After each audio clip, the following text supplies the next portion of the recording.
Everyone, मेरा नाम सामर्थ्य विश्वकर्मा है। मैं आशा करता हूँ कि आप सभी स्वस्थ होंगे। जब से एसएससी सीजीएल का एग्ज़ाम हुआ है, तो उसकी आंसर की 18 तारीख को 18 मार्च को रिलीज़ होती है। ओके? और तब से ही टोटल 19 क्वेश्चन जो बोनस किए गए थे, उनके बारे में डिस्कशन शुरू हो जाता है। तो आज हम उसी में से एक क्वेश्चन है जो काफ़ी ज़्यादा चर्चित है। मैं एक्चुअली प्लान कर रहा हूँ कि सारे क्वेश्चंस पे वीडियो की एक सीरीज निकालूंगा, जिसमें सारे क्वेश्चंस को एक-एक करके डिटेल में डिस्कस करूंगा। तो हालांकि कई सारे यूट्यूबर्स हैं, उन्होंने सारे क्वेश्चंस को एक ही वीडियो में कवर करने की कोशिश की है, लेकिन आज मैं केवल एक क्वेश्चन को डिस्कशन पर लेकर आया हूँ, जो कि है सेंसस वाला क्वेश्चन, जो कि 20th ऑफ जैन वाली शिफ्ट में पूछा गया था। 20th ऑफ जनवरी शिफ्ट में पूछा गया था। तो आज हम देखेंगे कि ये क्वेश्चन जो पूछा गया है, उसमें लोगों को क्या क्या डाउट्स हैं। डाउट कैसे मैंने पता किए हैं, कई सारे बच्चों के स्टूडेंट्स के कमेंट मैंने पढ़े, कई सारे टीचर्स के वीडियोस देखे कि बच्चों को या स्टूडेंट को या टीचर्स को क्या क्या डाउट है, और उनके हिसाब से उनका हंच क्या है कि किस हिसाब से इसको बोनस दिया गया होगा। तो इन सारी चीज़ों को हम डिस्कस करेंगे, और मैं ट्राई करूंगा कि आप सभी को मैं कन्विंस कर सकूं कि ये जो क्वेश्चन पूछा गया है, ये भी पूरी तरह से सही है, और इसका जो आंसर ऑप्शन में दिया गया था पहले, ऑप्शन नंबर 3 टेंटेटिव आंसर की में, ये भी पूरी तरह से सही था। और मैं ट्राई करूंगा कि इतना डीप में जाऊं कि जिन बच्चों ने भी कोर्ट केस किया हुआ है एसएससी सीजीएल के रिजल्ट के खिलाफ, तो उनको मेरे इस वीडियो से 100% उनकी कोई भी डाउट है, वो 100% तरीके से सॉल्व हो जाए। और यही वीडियो उठाकर अगर वो कोर्ट में इसी वीडियो के आर्ग्यूमेंट्स को अगर पेश कर देते हैं, तो उनको इसके बाद कुछ कहने की जरूरत नहीं पड़ेगी। ये कंप्लीट वीडियो है, इसलिए मैंने डिसाइड किया है कि मैं केवल केवल एक क्वेश्चन एक एक वीडियो में ही डील करूंगा। तो वीडियो को थोड़ा ध्यान से देखिएगा, और अगर इसके बाद भी आपकी कोई क्वेरी रह जाती है या आपको आग लग जाती है मेरी आर्ग्यूमेंट सुनकर, तो आप कमेंट कर सकते हैं। तो भाई, दो पक्ष हैं। एक पक्ष चाह रहा है कि बोनस बना रहे और रिजल्ट में कोई चेंजेस ना हो, और दूसरा पक्ष है चाहता है कि बोनस हट जाए, और जिन्होंने सही सवाल सवाल का सही जवाब दिया है, उन्हीं बच्चों को आंसर मिले। तो सबसे पहले क्वेश्चन पढ़ लेते हैं। क्वेश्चन लिखा है कि according to census of India 2011, what was the recorded population growth rate of Hindu religion. इस क्वेश्चन में मुझे क्वेश्चन लिखने की लैंग्वेज में किसी भी तरह की कोई मिस्टेक दिखाई देती नहीं है। यहाँ आ जाते हैं कुछ लोग जो सिलेक्शन ले चुके हैं। अब इस क्वेश्चन को बोनस मिल चुका है, तो उसको साबित करने के लिए, उसको बोनस को रोक के रखने के लिए कुछ ना कुछ तो रीजन उन्हें बनाना ही पड़ेगा। तो हालांकि जब उन्होंने इस क्वेश्चन को चैलेंज किया होगा, तो इस इतना सोचा नहीं होगा कि क्या रीजन देंगे, लेकिन कई सारे बच्चे और ग्रुप्स मिलकर कुछ स्ट्रॉन्ग रीजंस लेकर आए हैं। जैसे सबसे पहले तो उन्होंने बोला हुआ है कि सबसे पहले तो ये चीज काफी ज्यादा दिख रही है कि यहाँ पर कॉमा लगा हुआ है, इधर 14,3% लिखा हुआ है, और ये ऑप्शन नंबर जो भी है वन है। कैसे हर बच्चे को ऑप्शन अलग दिखाई देता है, शफल हो जाता है, मैटर नहीं करता। तो ये कुछ अगर देखा जाए तो 14,3% लिखा हुआ है। तो बच्चों का कहना ये है कि इससे हमें डाउट हो गया, और इसके कारण हमने इसे चैलेंज किया और ये बोनस हो गया। कुछ बच्चों का कहना है कि सेंसस के डिस्क्रिप्शन में उन्हें पूछना चाहिए था कि are they asking about the annual growth rate और द डेकेडल ग्रोथ रेट। तो इस इन दोनों ही जो दो रीजंस इन्होंने बच्चों ने दिए हैं, इन दोनों को ही आज मैं काउंटर करूंगा, और ऐसा काउंटर करूंगा कि इसके बाद अगर ये सीधा काउंटर आप किसी कोर्ट केस में ला जाकर आप सुना देते हैं आर्ग्यूमेंट, तो आई डोंट थिंक कि इस आर्ग्यूमेंट के बाद कुछ भी कहने को या सुनने को रह जाएगा। सीधा सीधा डिसीजन यही आना चाहिए कि जो टेंटेटिव आंसर की में लिखा हुआ है, वही एकमात्र आंसर पॉसिबल है, और क्वेश्चन पूरी तरह से सही है। मैं अभी भी कह रहा हूँ कि इस क्वेश्चन को फ्रेम करने में किसी भी तरह की कोई गलती नहीं की गई है। धीरे धीरे देखते जाइएगा, एक एक आर्ग्यूमेंट को डील करना आगे बढ़ते हैं। पहली चीज तो ये कि आर्ग्यूमेंट्स जो प्रेजेंट की गई हैं, सबसे पहला तो ये कॉमा वाला कि 14,3% लिखा हुआ है। चलो पहले इसकी ही बात कर लेते हैं, इसको सुला देते हैं पूरी तरह से। चलो, अगर मैग्नीफाई करके हल्का सा देखो, तो यहाँ पर 14,3% लिखा हुआ है। चलो ठीक है, इस 14,3% को मैं यहाँ से हटा देता हूँ, या मैं 14 ये डेसिमल 3% लिख देता हूँ। कोई फर्क नहीं पड़ा, क्योंकि अभी भी ऑप्शन सही यही है। चलो इसको हटा देते हैं, इधर मैं अपना नाम लिख देता हूँ इस ऑप्शन में, ठीक है। और इसके बाद भी ऑप्शन यही सही है, तो बच्चों को यही टिक करना चाहिए। इसके आगे मैं अपना मोबाइल का पासवर्ड है, जो कि पासवर्ड ही है, वो पासवर्ड लिख देता हूँ यहाँ पर ऑप्शन नंबर 1 में। तो भी इससे कोई फर्क नहीं पड़ता, क्योंकि सही आंसर यही है। इसके आगे मैं कोई इमेज बना देता हूँ या इमोजी बनाकर आ जाता हूँ ऑप्शन में। एसएससी का जो पेपर सेट करने वाला बंदा है, वो इस ऑप्शन में इमोजी बना देता है, तो भी कोई फर्क नहीं पड़ता, क्योंकि सही ऑप्शन यही है। 14, किसी भी कोई भी डेटा, जो भी डिस्कशन में जैसे बच्चे बोल रहे हैं कि यार एनुअल और डेकेडल दो वर्ड हो सकते थे, तो जिन जो बच्चों का आर्ग्यूमेंट है वो ये है कि 1.52 समथिंग समथिंग डेटा आ रहा है, जो कि आगे चेक कर लेंगे, मैंने लिखा हुआ है। एनुअल, ये एनुअल ग्रोथ रेट है बच्चों के हिसाब से। डेकेडल ग्रोथ रेट तो बताइए, डॉक्यूमेंटेशन में 16.8% दिया ही हुआ है। तो यार 14 कहीं नहीं है, 3 कहीं नहीं है, 14,3 कहीं नहीं है, तो दिक्कत क्या है? गलत ऑप्शन को गलत लिख दिया है, गलत ऑप्शन में मिसटाइप हो गया है, टाइपो मिस्टेक हो गया है। इससे प्रॉब्लम क्या है? मैं इसको सही कर दूं 14.3, तो भी कोई क्वेश्चन में फर्क नहीं पड़ रहा। मैं अपना नाम लिख दूं, कुछ भी लिख दूं, वहां पर कुछ भी लिख दूं, या वहां पर स्पेस लिख कर आ जाऊं, यहाँ कुल मिला के इस ऑप्शन में खाली स्पेस लिख कर आ जाऊं, तो भी ऑप्शन में कोई दिक्कत नहीं है, क्योंकि आंसर तो दूसरा कुछ है।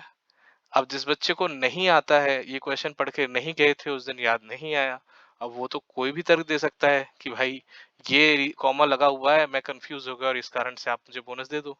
और एसएससी में भी पता नहीं कौन सा नशा करके लोग बैठे हुए थे, उन्होंने इस ऑप्शन को मतलब अगर ये मान के, ये 14,3 का आर्ग्यूमेंट मान के उन्होंने बोनस दिया है, तो सच में यार उनको कोई नई जॉब ले लेनी चाहिए, या तो रिटायर हो जाना चाहिए।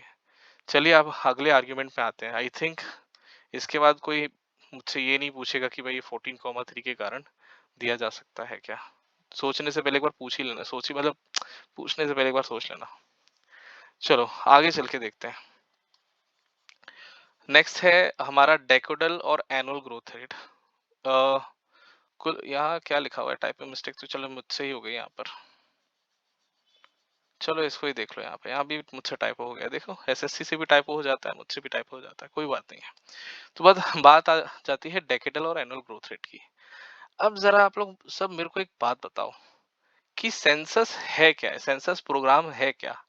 सेंसस प्रोग्राम अगर नहीं भी लिखे, अगर कुल मिला के आपसे क्वेश्चन पूछा जा सकता है ना, सेंसस किस तरह का प्रोग्राम है, और उसमें ऑप्शन दे दे कि सेंसस किस तरह का प्रोग्राम है, एनुअल प्रोग्राम है या बाई एनुअल प्रोग्राम है, ठीक है, या फिर आपका डेकेडल प्रोग्राम है, ठीक है, या फिर कुल मिला के किसी तरह का और सेंटी समथिंग होता है 100 साल के लिए, वो वाला प्रोग्राम है, तो आप लोग डेफिनेटली सेंसस को डेकेडल लगा के आओगे।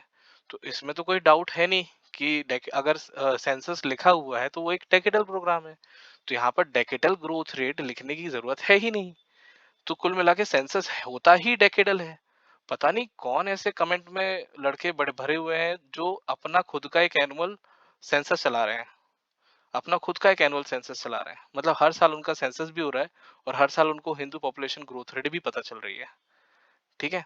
चलो आज मैं तो कह ही रहा हूँ कि चलो 16.8 जो ग्रोथ रेट है, वो इस गवर्नमेंट वेबसाइट पर डेटा के फॉर्म में लिखा ही हुआ है। अगर आप यहाँ पर देखोगे, रीड करोगे, तो ग्रोथ रेट 16.8 यहाँ पर हिंदूज की लिखी हुई है, मुस्लिम, क्रिश्चियन, बाकी सारे इंपॉर्टेंट रिलीजन्स जिनकी मेजोरिटी मतलब काफी ज्यादा पॉपुलेशन, उन सबकी मेंशन्ड है, ये गवर्नमेंट की वेबसाइट पे दिया हुआ है, प्रेस इन्फॉर्मेशन ब्यूरो की वेबसाइट पे ये डेटा दिया हुआ है, ठीक है। अब कोई ऐसी गवर्नमेंट डेटा मुझे बताओ, कोई भी ऐसा गवर्नमेंट का डेटा या कोई वेबसाइट हो गवर्नमेंट की जहां पे गवर्नमेंट ने माना हो कि चलो भाई 2005 का एनुअल ग्रोथ रेट रहा है हिंदू का ये कोई भी नंबर, या उन्होंने बताया हो कि चलो 2011 का ही, या चलो 2001 जिस साल सेंसस हो रहा उस साल का ही, किसी गवर्नमेंट वेबसाइट पर annual growth rate for Hindu population का कहीं भी गिवन है? तो बच्चे किस बेसिस पे बोल रहे हैं कि चलो एनुअल और डेकेडल अगर दो शब्द हैं, अगर उसमें एनुअल लिख जाता है तो एक अलग आंसर हो जाता है और डेकेडल लिख जाता है तो एक अलग आंसर होता है। भाई एनुअल अगर लिख भी जाता, कहाँ से लाते तुम एनुअल का आंसर? कि 2011 में एनुअल ग्रोथ रेट क्या था, उसका आंसर तुम लाते कहाँ से? ठीक है। अब आप जो बोलने वाले हो, जो आर्ग्यूमेंट देने वाले हो कि यार इस तरह से कैलकुलेट होता है, वो कैलकुलेशन भी मैंने इस वीडियो के इस पीपीटी के एंड में रखा हुआ है, तो कृपया थोड़ी देर कैलकुलेशन दिख ही रहा होगा आपको। इस पर भी आएंगे, ठीक है, इस पर भी आएंगे, तो अभी थोड़ी देर आप अपनी जगह पर बैठे रहें और इस वीडियो को थोड़ा और ध्यान से देखें। देखो, अब तो समझ में आ गया होगा आपको कि भाई 2001, 2011, 2005, 2004 इनका कोई एनुअल ग्रोथ रेट कभी कैलकुलेट हुआ ही नहीं। सेंसस होता ही डेकेडल है। एनुअल लिखने जैसी कोई चीज़ पॉसिबल ही नहीं है सेंसस के आगे। तो कहाँ से डेकेडल और एनुअल? ऐसे तो मैं भी बोल दूँ कि भाई यहाँ पे से अगर डेकेडल और एनुअल नहीं लिखा है तो यहाँ पे तो 100 साल वाला भी जो वर्ड है जो मुझे नहीं आता, इंग्लिश कमज़ोर है मेरी, वो लिखा होना चाहिए था। लिखने को तो मैं कुछ भी लिख दूं कि भाई इस महीने का ग्रोथ रेट याद लिख देते 2001, मैं देता हूँ आज की डेट में कि यहाँ 2001 लिखा है, लेकिन इसमें कौन सा मंथ है वो नहीं लिखा। और यहाँ लिखा भी तो नहीं कि 2011 ईयर के लिए पूछा गया है, तो उसके आगे मंथ भी तो लिख सकते थे। यार क्वेश्चन को अगर मुझे बिगाड़ना है ना, क्वेश्चन की अगर बाल की खाल निकालनी तो मैं किसी भी तरीके से निकाल सकता हूँ। ठीक है, तो मैं तो तैयार बैठा हूँ। जैसे ही हियरिंग होती है और जो भी केसेस में ऑलरेडी हियरिंग चल रही है वो भी ये वीडियो जरूर देखें। तो कुल मिला के रेडी बैठिए यार, ये 14,3 की तो आप उड़ा दोगे जो मैंने आर्गुमेंट दिया। इसके साथ साथ ये डेकेडल और एनुअल वाला जो आर्गुमेंट चल रहा है ना इनका, इसको भी अपन उड़ा देंगे, कोई टेंशन नहीं है। ठीक है, अब आ जाते हैं भाई कि चलो ये बच्चे बोल भी रहे हैं कि एक तरह का आंसर होता है पॉसिबल। ये 1.16 जो ग्रोथ रेट है ना, तो इसमें लिखा है annual growth rate of the Hindu population between 2001 and 2011 was 1.56 per year. चलो, पहली चीज तो सब लोग ये बताओ कि कहीं यहाँ पर 1.56% लिखा है क्या? कहीं भी 14,3 लिखा है, 11.7 लिखा है, 16.1 जो कि सही आंसर है वो लिखा है, 18.5 लिखा है। सिंगल मतलब जो बोला जाए ना 0 से लेके 10 के बीच में तो कोई परसेंटेज दिया ही नहीं हुआ है 1.56 जैसा। तो यार एनुअल जो तुम कहीं किसी किताब में या किसी वेबसाइट में गलती से पढ़ लिए होगे, चलो ये एनुअल है, ठीक है, ग्रोथ रेट इस डेकेड में, बीच में, तो यार ये तो कहीं ऑप्शन में ही नहीं है। अगर मान लो इस 14.3 को काट के अगर मैं 1.56% लिख भी देता हूँ तो कुल मिला के एक तुक बन भी जाता है कि चलो अब कंफ्यूजन हो गई, यार एनुअल लिखेंगे तो ये आंसर हो जाएगा, डेकेडल लिखेंगे तो ये आंसर हो जाएगा। बल्कि ऐसा तो कुछ क्वेश्चन में लिखा ही नहीं हुआ है। तो अभी भी मेरी बात सही है कि क्वेश्चन भी बिल्कुल सही लिखा हुआ है और आंसर भी बिल्कुल सही लिखा हुआ है, किसी तरह का कोई डाउट है ही नहीं।